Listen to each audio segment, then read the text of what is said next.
Pernah nggak kamu merasa selamat dari sesuatu yang seharusnya mencelakakanmu? Motor hampir terserempet, tapi entah bagaimana kamu lolos. Usaha hampir bangkrut, tiba-tiba ada jalan keluar.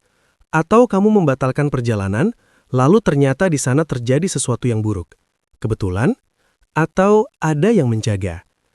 Bagi kamu yang lahir di weton Pahing, ini bukan sekedar cerita mistis untuk menakut-nakuti.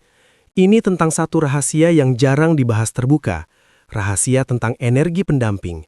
Tentang roh penjaga yang menurut kepercayaan Jawa kuno, sudah ditugaskan sejak kamu pertama kali menarik napas di dunia. Tidak semua orang punya getaran seperti Pahing. Pahing itu kuat, tegas, keras kepala, tapi juga magnet energi. Orang Pahing sering jadi pusat perhatian tanpa diminta. Disukai banyak orang, tapi juga tak jarang membuat iri. Dan disitulah letaknya. Dalam perhitungan pasaran Jawa, Pahing membawa unsur daya dorong besar. Energi ini seperti api. Jika tidak terkendali, bisa membakar diri sendiri. Tapi jika selaras, bisa menjadi pelindung paling kuat. Pertanyaannya sekarang, kenapa orang Pahing sering mengalami mimpi aneh? Kenapa firasatnya sering tajam? Kenapa saat terpojok, selalu ada jalan keluar yang sulit dijelaskan logika? Apakah itu intuisi biasa? Atau ada entitas pelindung Jawa yang bekerja dalam diam? Tenang, di video ini kita tidak akan membahas hal-hal yang berlebihan atau mengada-ada. Kita akan masuk ke dalam laku dan pemahaman primbon yang lebih tua, lebih dalam, dan lebih berakar. Kita akan membahas apa itu roh penjaga dalam perspektif kejawen, bagaimana ciri kehadirannya di sekitar orang Pahing, mengapa sebagian orang Pahing justru merasa hidupnya berat, dan bagaimana cara menyelaraskan diri tanpa melanggar tata krama gaib. Karena satu hal yang perlu kamu pahami, penjaga tidak selalu aktif, penjaga tidak selalu dekat, dan penjaga bisa menjauh jika manusia terlalu sombong. Ini bukan soal takut, ini soal kesadaran. Kalau kamu lahir di Pahing, mungkin setelah menonton ini kamu akan mulai mengingat kejadian-kejadian lama yang dulu kamu anggap kebetulan, dan bisa jadi itu bukan kebetulan. Sebelum kita masuk lebih dalam, saya ingin kamu lakukan satu hal sederhana. Tulis di kolom komentar, "Saya Pahing dan siap sadar." Kenapa? Karena energi bekerja lewat niat, dan ketika kamu menyatakan kesiapan untuk sadar, itu seperti membuka pintu pemahaman. Jangan lupa tekan tombol subscribe sekarang juga, karena pembahasan seperti ini tidak banyak yang berani mengupasnya secara dalam dan berimbang. Kita akan bahas weton lain, rahasia pasaran lain, dan sisi-sisi primbon yang jarang disentuh. Kalau kamu merasa sering mengalami kejadian aneh tapi tidak berani cerita, di sini tempatnya. Sekarang, tarik napas perlahan. Kita akan masuk ke rahasia roh penjaga Pahing yang selama ini hanya dibisikkan dalam lingkaran kecil para penghayat Jawa. Dan mungkin setelah ini, kamu tidak akan melihat hidupmu dengan cara yang sama lagi. Apa itu roh penjaga dalam perspektif kejawen? Dalam laku kejawen yang sejati, manusia tidak pernah dipandang sebagai makhluk yang berdiri sendirian. Sejak lahir, manusia sudah terikat pada 3 unsur, raga, jiwa, dan energi semesta. Di antara energi semesta itulah dikenal konsep pamomong, yang dalam bahasa sederhana sering disebut sebagai roh penjaga. Tapi perlu diluruskan dulu, roh penjaga dalam pemahaman Jawa bukanlah khodam pesugihan, bukan jin yang diperjanjikan, dan bukan entitas yang dipanggil lewat ritual sembarangan. Pamomong adalah bagian dari tatanan kosmis. Ia bukan milik pribadi yang bisa diperintah. Ia adalah pendamping yang bertugas menjaga keseimbangan hidup seseorang. Dalam kepercayaan Jawa kuno, setiap weton memiliki getaran angka dan unsur alam tertentu. Pahing membawa energi yang kuat, cenderung panas, aktif, dan berdaya dorong tinggi. Energi sebesar ini tidak dibiarkan berdiri tanpa pengimbang, maka secara spiritual, diyakini ada entitas halus yang bertugas mengawal getaran tersebut agar tidak liar. Itulah yang disebut roh penjaga. Pamomong tidak selalu menampakkan diri, bahkan hampir tidak pernah. Manifestasinya lebih halus. Ia bekerja melalui intuisi, firasat, dorongan batin, atau rasa tidak nyaman yang tiba-tiba muncul saat akan mengambil keputusan salah. Misalnya, orang Pahing sering merasa tidak enak hati sebelum sesuatu terjadi, atau mendadak membatalkan niat tanpa alasan jelas. Dalam sudut pandang primbon, itu bisa jadi bentuk bisikan perlindungan. Namun roh penjaga bukan berarti membuat hidup bebas masalah. Justru sebaliknya, Pamomong akan membiarkan seseorang belajar dari kesalahan selama itu tidak membahayakan garis hidupnya. Ia bukan pengasuh yang memanjakan, ia penjaga keseimbangan. Dalam ajaran Jawa, manusia punya kehendak bebas. Jika seseorang terus-menerus melawan suara batinnya, melanggar etika hidup, penuh kesombongan, atau menyalahgunakan kekuatan untuk merugikan orang lain, maka energi penjaga bisa melemah. Bukan pergi sepenuhnya, tapi menjauh. Ini yang sering tidak dipahami.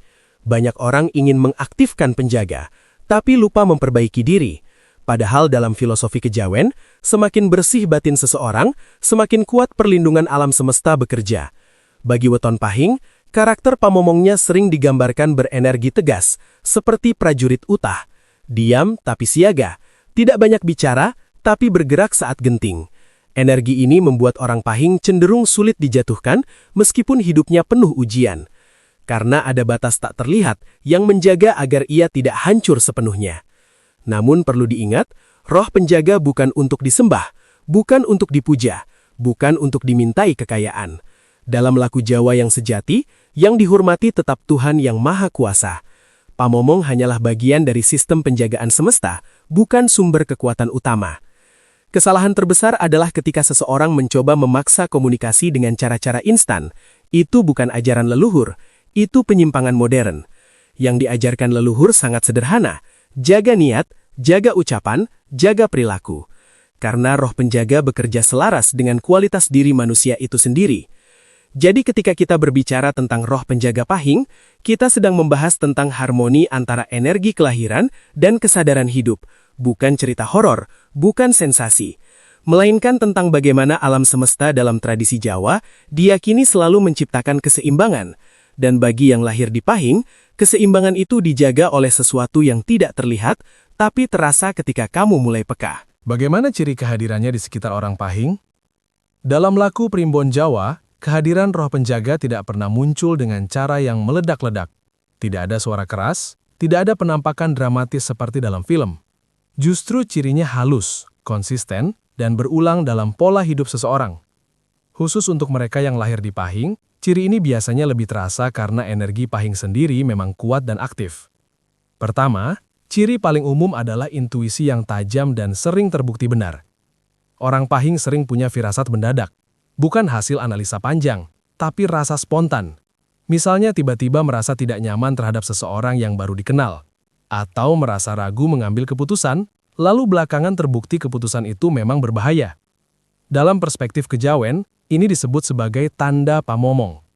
Bukan suara yang terdengar, tapi dorongan batin yang kuat dan sulit diabaikan. Kedua, selamat dari situasi genting yang hampir mencelakakan. Banyak orang Pahing memiliki cerita hampir celaka, hampir tertimpa musibah, hampir tertipu, hampir mengalami kecelakaan. Tapi selalu ada faktor kecil yang menyelamatkan. Entah keterlambatan beberapa menit, perubahan rute mendadak, atau seseorang yang tiba-tiba membantu tanpa diminta. Primbon menyebut ini sebagai bentuk pagar gaib.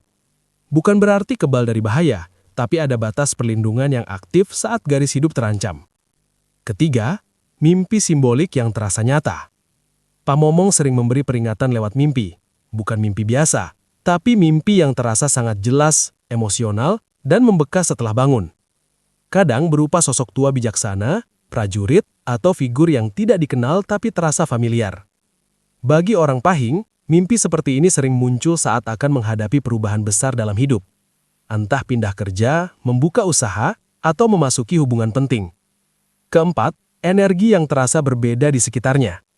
Sebagian orang Pahing membuat orang lain merasa segan tanpa alasan jelas. Bukan karena galak, tapi ada aura tegas yang memancar. Dalam kepercayaan Jawa, aura ini adalah pantulan energi penjaga yang menyatu dengan karakter kelahiran. Aura ini juga bisa membuat orang dengan niat buruk merasa tidak nyaman berada terlalu lama di dekatnya. Kelima, reaksi hewan terhadap kehadiran mereka. Dalam tradisi Jawa lama, hewan dipercaya lebih peka terhadap energi halus. Ada cerita orang Pahing yang sering didatangi kucing liar tanpa sebab, atau burung tertentu hinggap dekat rumahnya secara berulang. Ini tidak selalu berarti sesuatu yang mistis besar, tapi bisa menjadi tanda lingkungan energinya harmonis. Namun penting dipahami, tidak semua orang Pahing otomatis merasakan ciri-ciri ini dengan kuat, karena kekuatan penjagaan sangat dipengaruhi oleh kualitas hidupnya. Jika seseorang sering dipenuhi amarah, dengki, keserakahan, atau menyakiti orang lain dengan sengaja, maka getaran perlindungan bisa melemah. Pamomong tidak hilang, tapi tidak aktif. Sebaliknya, ketika orang Pahing menjaga etika, rendah hati, dan sadar diri, ciri-ciri ini semakin jelas terasa. Dalam laku Jawa, kehadiran penjaga bukan untuk dibanggakan. Justru semakin seseorang memamerkan atau menyombongkan diri, semakin perlindungan itu meredup. Karena inti ajaran kejawen adalah keseimbangan. Jadi, jika kamu lahir di Pahing dan merasa hidupmu penuh kebetulan yang menyelamatkan, mungkin itu bukan kebetulan. Mungkin itu bentuk kerja halus yang selama ini berjalan tanpa kamu sadari. Bukan untuk ditakuti, bukan untuk diagung-agungkan, tapi untuk disadari dan dijaga dengan sikap hidup yang selaras. Mengapa sebagian orang Pahing justru merasa hidupnya berat? Ini bagian yang sering bikin bingung. Kalau memang Pahing punya energi kuat dan penjaga, kenapa justru banyak yang merasa hidupnya penuh ujian? Kenapa rezeki seret di awal? Kenapa sering jadi sasaran iri, konflik, atau tekanan mental? Dalam perspektif Primbon Jawa, justru disitulah letak rahasianya. Energi Pahing itu besar, dan energi besar selalu diuji. Bayangkan api. Api kecil mudah padam, tapi api besar, kalau tidak diarahkan bisa membakar apa saja termasuk dirinya sendiri. Orang Pahing lahir dengan daya dorong yang kuat. Ambisi, keberanian, ketegasan, bahkan kadang keras kepala. Jika tidak matang secara batin, energi ini berubah menjadi emosi meledak-ledak, keputusan tergesa-gesa, konflik dengan orang sekitar, sulit menerima nasihat. Di titik inilah hidup terasa berat. Bukan karena tidak ada penjaga, tapi energi diri sendiri belum selaras. Dalam laku kejawen, dikenal konsep keseimbangan antara daya dan rasa. Pahing punya daya besar, tapi jika rasa, kesadaran, empati, dan kebijaksanaan tidak diasah, maka daya itu justru menciptakan benturan. Seringkali orang Pahing diuji lewat keterlambatan rezeki, pengkhianatan dari orang dekat, usaha yang jatuh sebelum naik, konflik keluarga, tekanan batin yang membuatnya merasa sendirian. Namun, perhatikan polanya. Banyak orang Pahing mengalami fase berat di awal hidup, lalu bangkit kuat setelah usia matang. Seolah-olah ditempa dulu sebelum dipercaya memegang sesuatu yang besar. Dalam Primbon, ini disebut proses ngembleng watak. Penjaga tidak selalu membuat jalan mulus, justru kadang membiarkan jatuh agar karakter terbentuk. Karena energi besar tanpa kedewasaan adalah bahaya. Ada satu lagi yang jarang dibahas. Orang Pahing sering jadi pusat energi di lingkungannya. Entah disadari atau tidak, ia menyerap banyak dinamika sekitar. Jika berada di lingkungan negatif, ia bisa ikut terbawa. Tapi jika berada di lingkungan positif, ia bisa berkembang sangat cepat. Itulah kenapa sebagian orang Pahing merasa hidupnya seperti roller coaster. Naik cepat, turun tajam, bangkit lagi. Bukan karena sial, tapi karena energinya responsif terhadap lingkungan. Dalam ajaran Jawa, ketika seseorang dengan energi kuat lahir, alam tidak akan memberinya hidup biasa-biasa saja. Akan ada ujian untuk mengukur seberapa mampu ia mengendalikan diri. Dan di titik tertentu, saat orang Pahing mulai sadar diri, menata emosi, menurunkan ego dan memperhalus rasa, disitulah penjagaan terasa lebih nyata. Jalan mulai terbuka, pertemuan penting datang, rezeki lebih stabil, hidup lebih tenang. Karena Pamomong bekerja paling kuat ketika manusianya sudah siap. Jadi kalau kamu lahir di Pahing dan merasa hidupmu lebih berat dibanding orang lain, jangan buru-buru menyalahkan takdir. Bisa jadi kamu sedang ditempa. Energi besar tidak diberikan kepada jiwa kecil. Dan ujian bukan tanda ditinggalkan. Kadang justru tanda sedang dipersiapkan. Pertanyaannya sekarang, apakah kamu memilih mengeluh dan menyalahkan keadaan? Atau mulai menyelaraskan diri agar energi Pahingmu berubah dari beban menjadi kekuatan? Disitulah perbedaannya. Bagaimana menyelaraskan diri agar energi penjaga Pahing aktif dan selaras? Ini bagian yang paling penting. Karena berbicara tentang roh penjaga tanpa berbicara tentang laku hidup, itu kosong. Dalam ajaran kejawen, tidak ada istilah mengaktifkan penjaga seperti menyalakan saklar. Yang ada adalah menyelaraskan diri. Penjaga sudah ada dalam tatanan energi kelahiran. Tapi apakah energinya kuat atau melemah, itu tergantung manusianya. Untuk weton Pahing yang energinya besar dan cenderung panas, penyelarasan berarti menenangkan daya dan memperhalus rasa. Pertama, kendalikan emosi sebelum mengendalikan dunia. Banyak orang Pahing punya karakter tegas dan berani. Itu kekuatan. Tapi jika mudah tersulut, itu jadi celah. Energi marah yang berlebihan membuat aura bocor. Dalam bahasa Jawa disebut kebuka pagernya. Saat emosi stabil, perlindungan juga stabil. Belajar diam saat ingin meledak adalah latihan paling berat, tapi paling menentukan. Kedua, jaga ucapan. Dalam primbon Jawa, ucapan adalah getaran. Orang Pahing yang doanya sering terwujud juga punya potensi kata-kata yang jadi kenyataan, termasuk keluhan dan sumpah serapahnya. Jika ucapan negatif sering dilepas, energi penjaga melemah karena getaran hidupnya jadi tidak harmonis. Mulai biasakan berkata seperlunya, tidak perlu keras untuk didengar. Ketiga, lakukan laku sederhana sesuai kemampuan. Tidak perlu ritual rumit.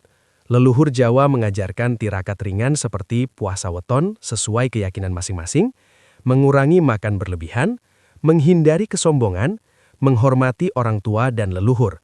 Intinya bukan pada ritualnya, tapi pada kesadaran dan niatnya. Puasa weton misalnya bukan untuk memanggil entitas, tapi untuk membersihkan diri, meredam ego, dan menyelaraskan energi kelahiran. Keempat, pilih lingkungan dengan sadar. Energi Pahing itu menyerap dan memantulkan. Jika terus berada di lingkungan penuh iri, gosip, dan konflik, maka getarannya ikut kasar. Penjaga tetap ada, tapi manusianya sulit berkembang.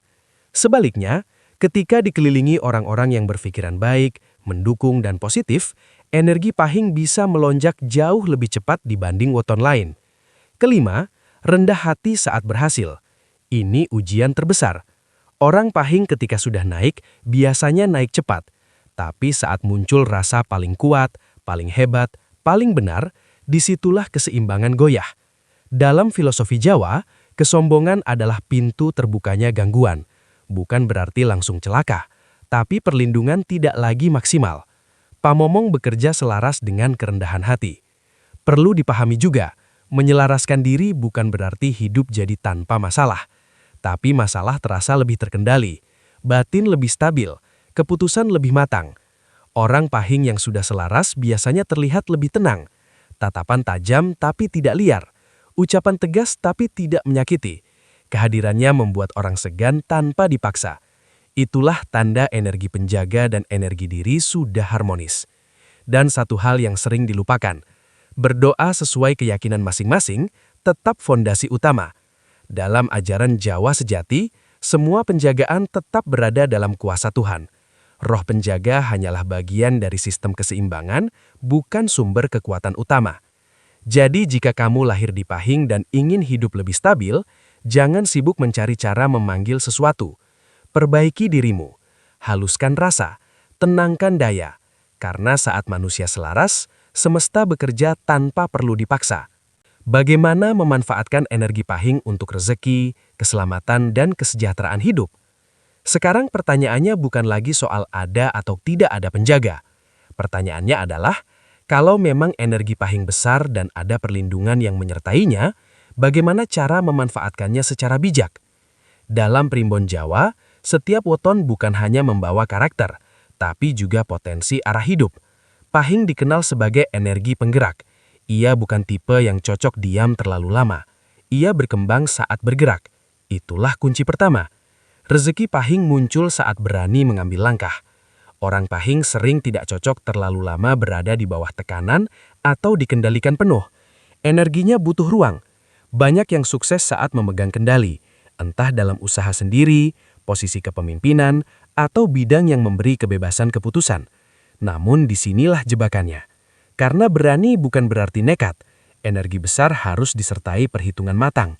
Saat intuisi dan logika berjalan seimbang, keputusan Pahing sering tepat. Itulah momen ketika penjagaan dan kesadaran menyatu.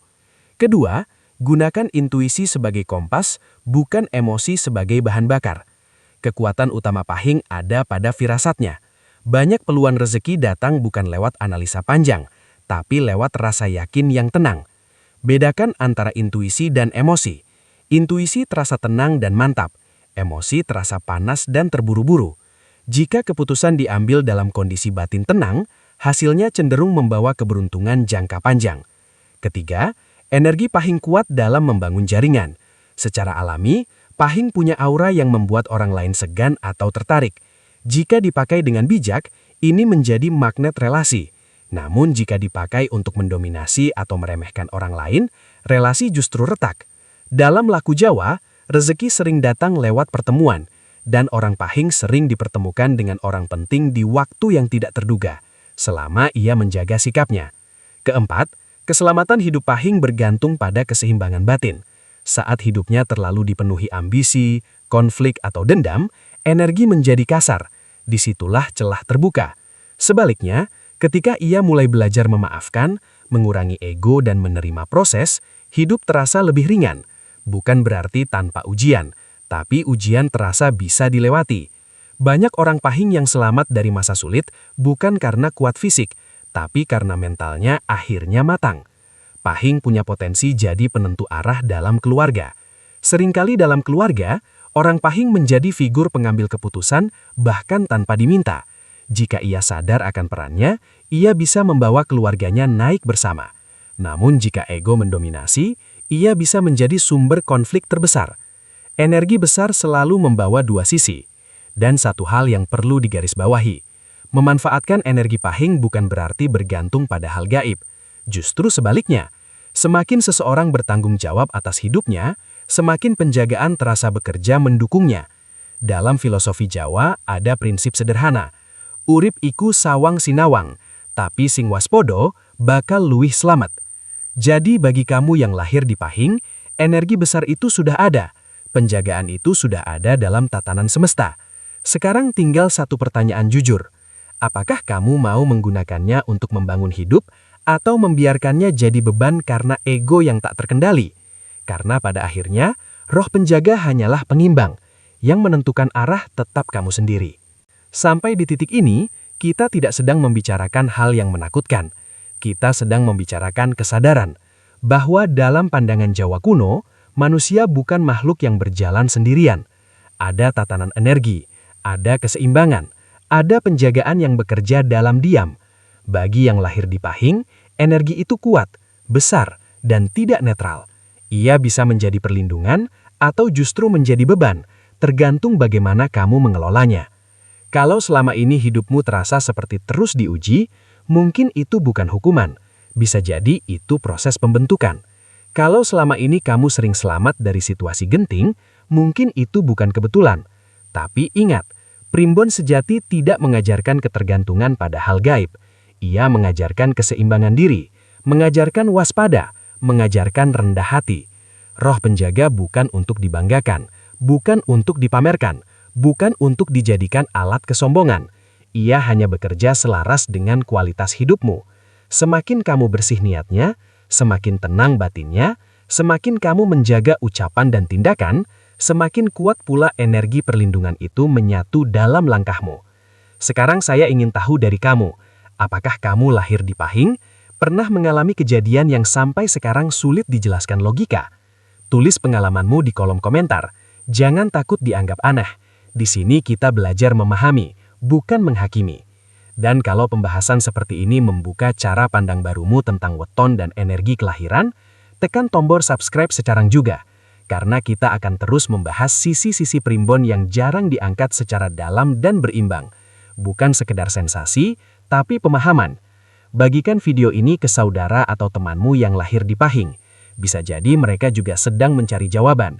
Ingat satu hal terakhir, penjaga mungkin bekerja dalam diam, tapi kesadaran harus kamu bangunkan sendiri. Sampai bertemu di pembahasan primbon berikutnya.